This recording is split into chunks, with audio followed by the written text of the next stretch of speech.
It's 6:03 p.m. That's what it says on November 2nd, 2020. You've got somebody right now across the street towing a car on a flatbed truck.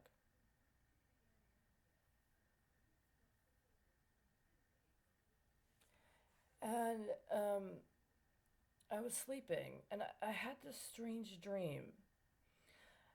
I was wearing my gray button up shirt and I was coming out of the restroom. Actually, I had walked through a mall and there were certain things going through the mall. There weren't a lot of people. It was like the mall had just opened. It was like an evening sort of thing. And I'm walking through a mall. I'm going through a food court. And they have these soda machines, Pepsi machines.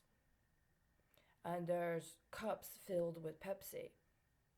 And I'm walking through seeing and thinking to myself, is that Pepsi free or do I have to pay for it? Up here, because of the way that it's put. And I walk through, and then I go, I see nachos. I keep going. I go into somewhere, and I'm in like a, I don't know, restroom maybe? No, I go to the end, and there's wine. There's jugs of wine. There's big, like, glass jugs of wine, and it has a label on it. And it's understood that there's like a big event, a big festival, and there's lots of wine. I know what that means, right? Then I come out, and there's two men.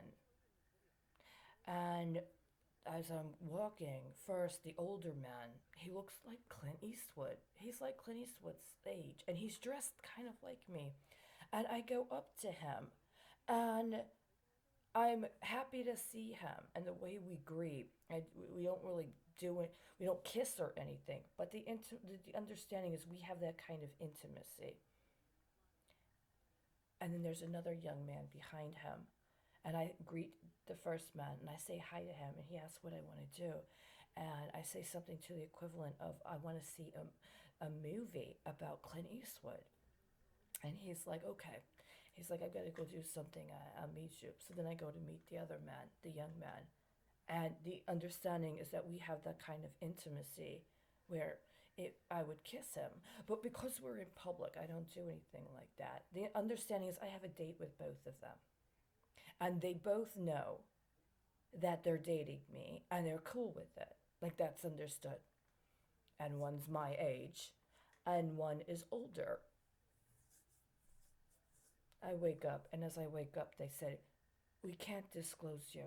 There's another tropical zone. And the implication is, well, there's somebody like you in another part of the world, and we're using you and your life for them, and we can't disclose you. You've been doing this my whole fucking life. And if you think now is the time for third world women, you missed the boat on that one. You should have protected those two women candidates in Pakistan that got reviled for being witches because it was more important to you to set up your little trollops in the United States. You understand? I was a good person. But you had that disgusting son of a bitch, Neil, try to recruit me to be Putin's ladies. And in the meantime, you've let women steal my life and actually get elected to public office in the United States that are nowhere near as competent as me, but they're more airbrushed. You're not going to get away with that. If I happen to be comparable to some young woman or middle aged woman or age appropriate woman in another hemisphere,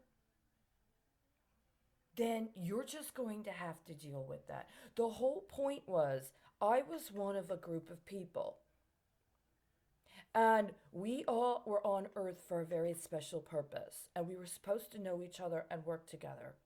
The point was not to take me and harvest me in my life and redistribute it to other people just because they were better packaged. I used to be very well packaged at some point in time. No. Now, as far as I understand, the car across the street has been towed away. You understand? No.